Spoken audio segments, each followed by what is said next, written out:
आज हम लोग क्लास 12th का ऑर्गेनिक में चैप्टर 10th में mechanism of nucleophilic substitution in alkyl halides करेंगे।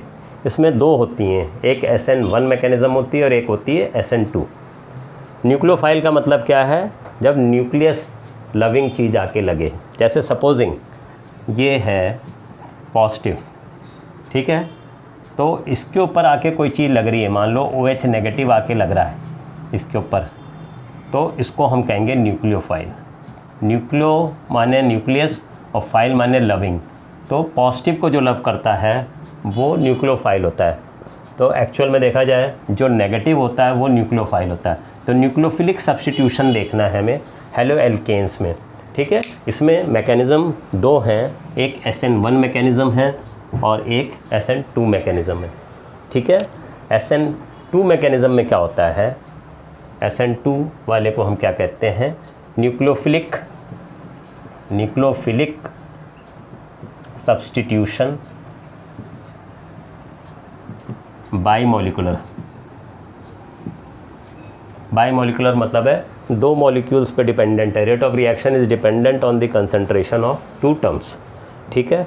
न्यूक्लियोफाइल अटैक करता है, तो SN2 मैकेनिज़्म इसको कहते हैं, न्यूक्लियोफिलिक सब्स्टिट्यूशन बाईमोलिकुलर। इसमें जैसे मान लीजिए ये आपका कोई एक कंपाउंड है, हेलो एल्केन है, ठीक है, इस पे इधर H लगा है, इधर H लगा है, इधर H लगा है, और OH माइनस इसको अटैक करने आ रहा है, OH माइनस इसको अटैक करने आ रहा है। तो ये क्या करेगा? इसको अटैक अपोजिट डायरेक्शन से करेगा। तो जब क्या होगा, एक इंटरमीडिएट कंपाउंड बनेगा, ये इस तरह से हो जाएगा। इधर Cl है, ये Cl हटने की कोशिश कर रहा है, ठीक है, इधर से Cl हटने की कोशिश कर रहा है और इधर से OH लगने की कोशिश कर रहा है, और ये जो H थे वो तो लगे ही हैं। अब क्या है कि कार्बन की वैलेंसी 5 नहीं हो सकती, 4 ही है, तो जैसे ही Cl हटेगा वैसे ही OH लग जाएगा। तो ये जो इंटरमीडिएट है कंपाउंड, ये थोड़ी देर के लिए होता है इंटरमीडिएट कंपाउंड, ठीक है। अब ये जो है थोड़ी देर के लिए होगा, और जैसे ही Cl हटेगा OH इसमें आके लग जाएगा। जब OH इधर से लग गया तो H ऐसे हो जाएंगे, ठीक है। पहले H उस तरफ थे, अब H क्या हो गया, इधर को घूम गए, तो इसको कहते हैं इन्वर्जन ऑफ कॉन्फ़िगरेशन।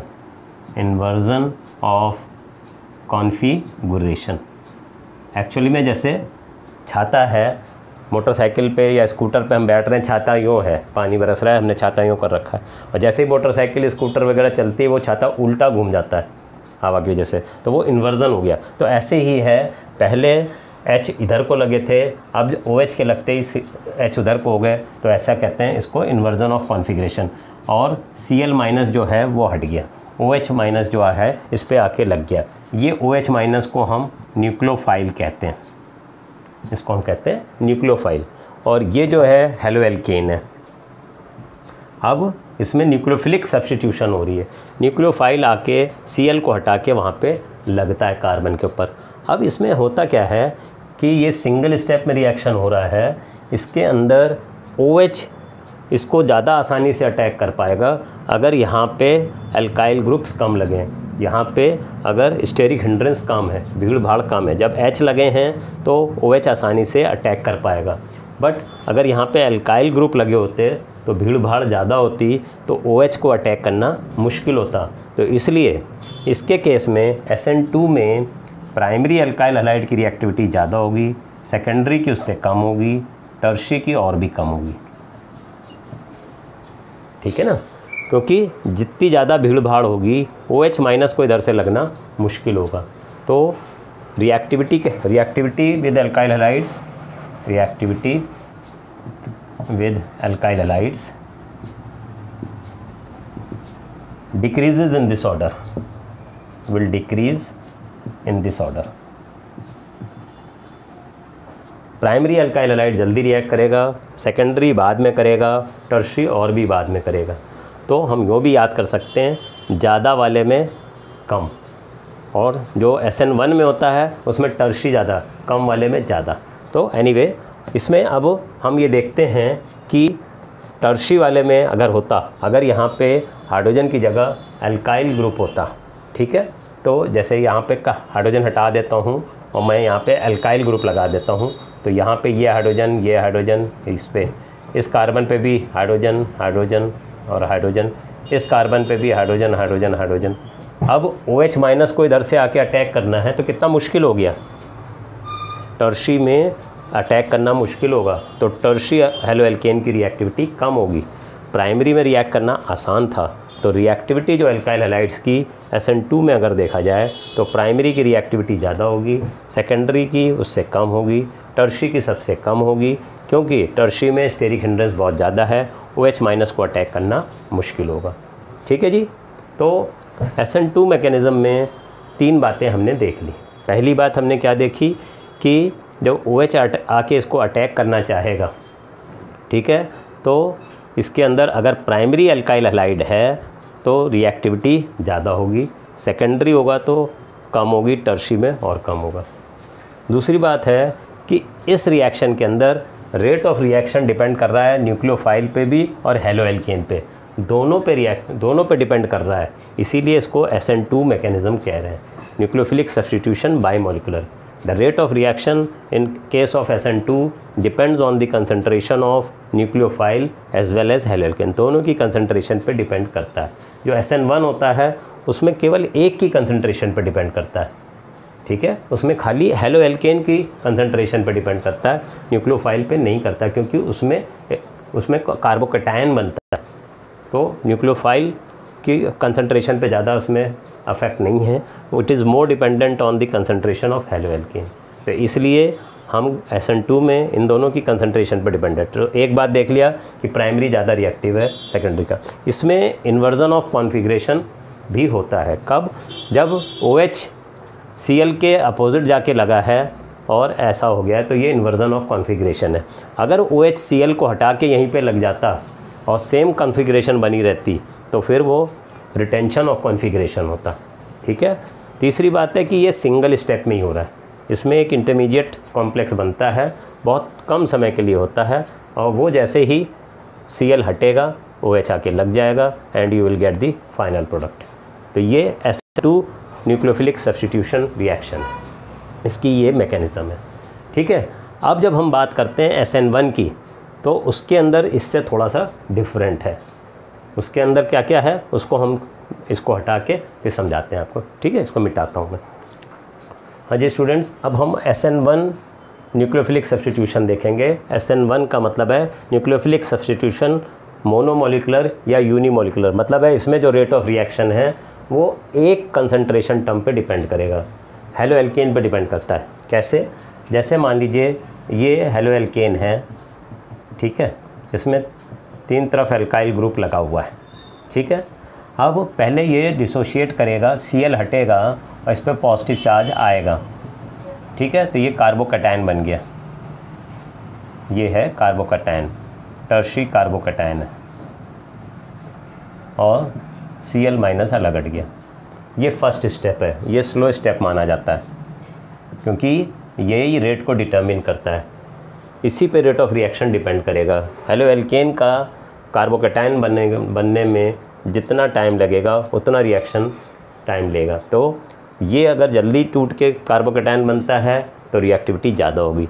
तो क्योंकि tertiary carbocation is more stable, तो इसलिए इसमें जो टर्शरी अल्काइल हैलाइड है उसकी रिएक्टिविटी ज़्यादा होती है। तो ये जो है टर्शी कार्बोकैटायन बन गया जैसे। अब सेकंड स्टेप में क्या होगा, ये 2 स्टेप में होता है SN1। इसमें क्या होगा सेकंड स्टेप में कि इसके ऊपर जहाँ पे पॉजिटिव चार्ज है वहीं पे जो न्यूक्लियोफाइल है वो आके लग जाएगा, न्यूक्लियोफाइल। देख रहे हैं, SN2 सिंगल स्टेप में हो रहा था, उसमें इंटरमीडिएट बन रहा था। यहाँ पे जो SN1 है उसके अंदर 2 स्टेप में हो रहा है। पहले स्टेप में कार्बोकैटायन बनेगा और कार्बोकैटायन को फिर न्यूक्लियोफाइल आके लगेगा। अब जब न्यूक्लियोफाइल लगेगा तो ये दोनों तरफ से लग सकता है, इधर से भी लग सकता है, इधर भी लग सकता है, और लेफ़्ट में भी लग सकता है, इधर से भी लग सकता है। अब जब ऐसा होगा तो 2 तरह के कंपाउंड्स बन सकते हैं। जो 2 तरह के कंपाउंड्स बनेंगे उनको अगर ऑप्टिकली एक्टिव होंगे तो वो रेसमिक मिक्सचर बनेगा। ऑप्टिकली एक्टिव होंगे तो रेसमिक मिक्सचर बनेगा। ये लेफ़्ट राइट में भी है और लेफ़्ट में भी है, तो रेसमिक मिक्सचर बनने के चांसेस इसमें होते हैं। ठीक है, तो अब हम क्या देख रहे हैं, SN1 में tertiary will be more reactive क्योंकि tertiary carbocation is more stable.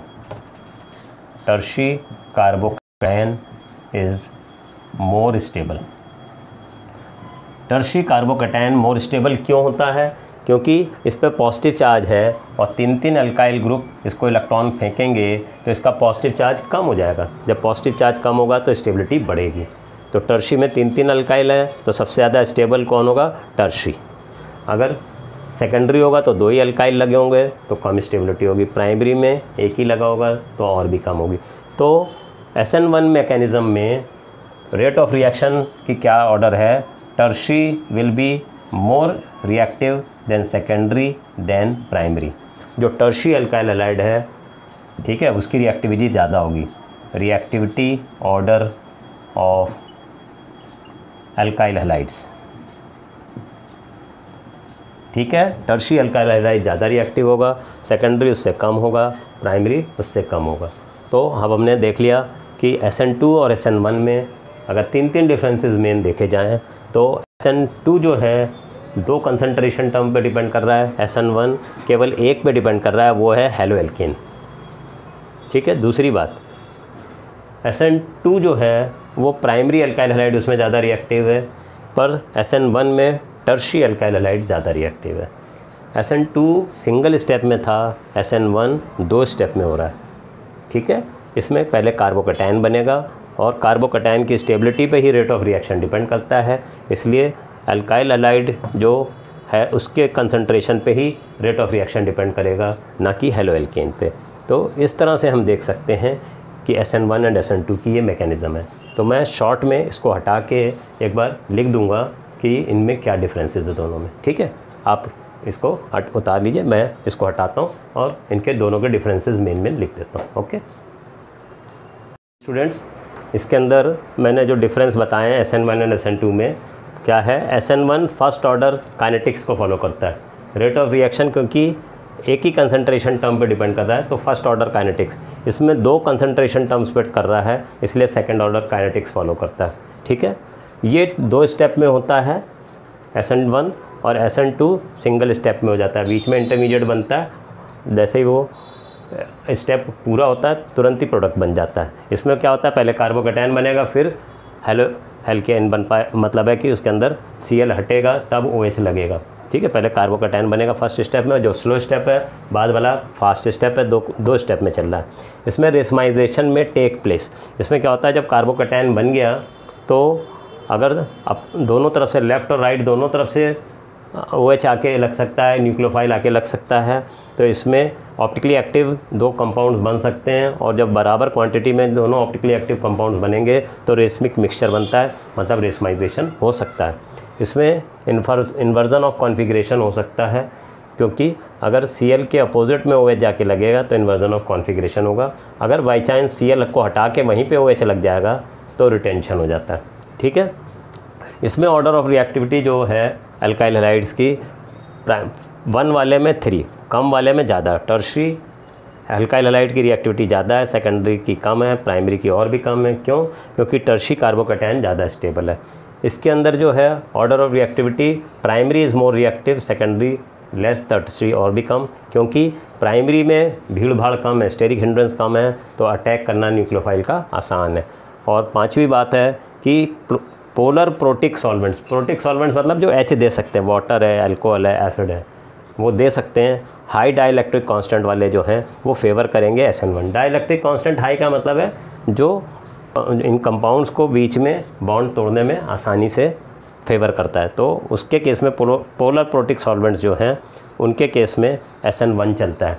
जो पोलर ए प्रोटिक हैं, जो प्रोटॉन नहीं दे रहे हैं, H+ नहीं दे रहे हैं, उन सॉल्वेंट्स में SN2 को फेवर किया जाता है, एसीटोन नाइट्राइल में।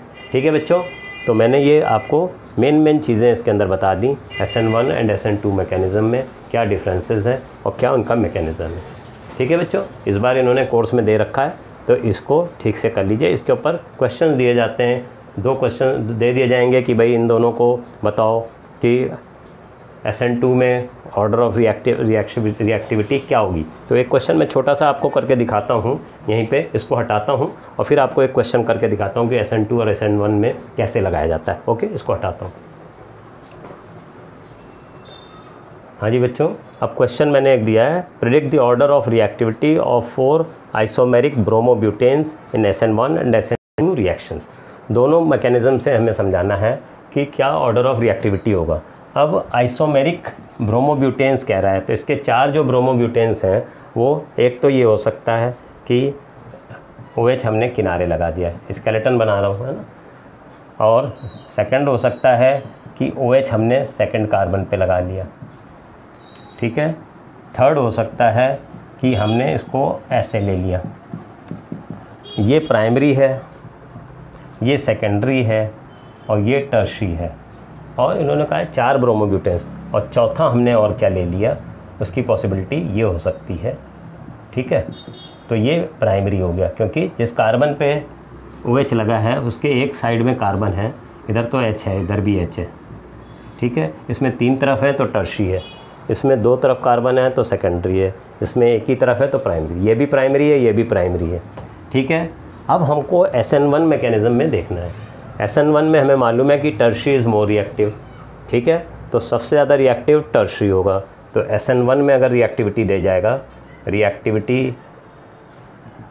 इन SN1 मैकेनिज़्म देखेंगे तो टर्शरी वाला सबसे ज़्यादा रिएक्टिव होगा, ठीक है। फिर उसके बाद सेकेंडरी होगा, अब ये 2 वाला हो गया। अब प्राइमरी ये भी है और प्राइमरी ये भी है। अब हमको मालूम है कि SN1 में कार्बोकैटायन जितना ज़्यादा स्टेबल होगा उतनी ज़्यादा रिएक्टिविटी बढ़ेगी। अब यहाँ पे अल्काइल ग्रुप इसके पास लगा है, यहाँ पे ये जो है पीछे है, तो इसमें कार्बोकैटायन ज़्यादा स्टेबल होगा, तो 4 वाला यहाँ पे आ जाएगा और ये वाला सबसे पीछे चला जाएगा। तो SN1 में ये मैकेनिज़्म रिएक्टिविटी का जो ऑर्डर होगा वो ये होगा, और ऑर्डर ऑफ रिएक्टिविटी लिख दें, order of reactivity in SN1 mechanism, और order of reactivity in SN2। SN2 में क्या होगा, SN2 में जिसमें भीड़ भाड़ कम होगी, स्टेरिक हिंड्रेंस कम होगा, वो ज़्यादा रिएक्टिव होगा, ठीक है। अब यहाँ पे देखिए, इसमें भीड़ भाड़ है, इसके ऊपर अटैक करने में इधर भीड़ है, स्टेरिक हिंड्रेंस हो रही, इसमें नहीं है। प्राइमरी वाले में भीड़ भाड़ कम होती है तो प्राइमरी वाला मोस्ट रिएक्टिव होगा, बट यहाँ पे भीड़ भाड़ कम है, यहाँ पे प्राइमरी होते हुए भी भीड़ भाड़ थोड़ी है, तो सबसे ज़्यादा रिएक्टिव ये वाला हो जाएगा 1। फिर प्राइमरी ये है, फिर ये आ जाएगा 4th वाला उससे कम रिएक्टिव होगा, और फिर इसके बाद सेकेंडरी आएगा, ये आ जाएगा, और सबसे कम रिएक्टिव टर्शरी होगा। तो एक तरह से बिल्कुल एग्जैक्टली अपोजिट हो गया। टर्शरी सबसे ज़्यादा रिएक्टिव था, SN2 में लीस्ट रिएक्टिव हो गया। प्राइमरी सबसे कम था, वो मोस्ट रिएक्टिव हो गया, ठीक है। तो 1 इधर आ गया, 4 इधर आ गया, 2 इधर आ गया, 3 है। तो इस तरह से क्वेश्चन पूछा जा सकता है कि कुछ कंपाउंड्स दिए हैं, उनको अरेंज करना है इन SN1 मैकेनिज़्म या SN2। SN1 में क्या ध्यान रखना है कि कार्बोकैटायन इज़ मोर स्टेबल, तो टर्शरी कार्बोकैटायन ज़्यादा है स्टेबल, तो टर्शरी वाला पहले होगा, फिर सेकेंडरी। प्राइमरी में जिसका कार्बोकैटायन ज़्यादा स्टेबल हो, इसका कार्बोकैटायन ज़्यादा स्टेबल है क्योंकि अल्काइल ग्रुप पास आ रहा है इसके, तो ये हमने पहले ले लिया 4th वाला, और इसमें कार्बोकैटायन लीस्ट स्टेबल है प्राइमरी में, तो वो सबसे पीछे। SN2 में हमें क्या देखना है, स्टेरिक हिंड्रेंस सबसे कम भीड़ भाड़ किस में है, इसमें है, तो ये सबसे ज़्यादा रिएक्टिव है। ये भी प्राइमरी पर थोड़ी भीड़ है, तो ये सेकंड पोजीशन पे हो गया। फिर सेकेंडरी वाला आ गया, टर्शरी में सबसे ज़्यादा भीड़ भाड़ है, स्टेरिक हिंड्रेंस सबसे ज़्यादा है, तो वो एंड में होगा। तो इस तरह से क्वेश्चन को समझा जाएगा और उसके बेसिस पे सॉल्व किया जाएगा। तो ध्यान बस मेन ये रखना है, SN1 में कार्बोकैटायन की स्टेबिलिटी देखते हैं, SN2 में स्टेरिक हिंड्रेंस देखते हैं, उसके बेसिस पे अरेंज किया जाता है। ओके बच्चों, ठीक है। तो ये हमने आपको कॉन्सेप्ट समझा दिया, mechanism of nucleophilic substitution in alkyl halides. इसको यहीं तक रखते हैं, ठीक है। इसके बेसिस पे आप और क्वेश्चंस प्रैक्टिस करिए, तो आपको कॉन्सेप्ट और कॉन्फिडेंस आ जाएगा, कॉन्सेप्ट और क्लियर हो जाएगा। Thank you students. ओके।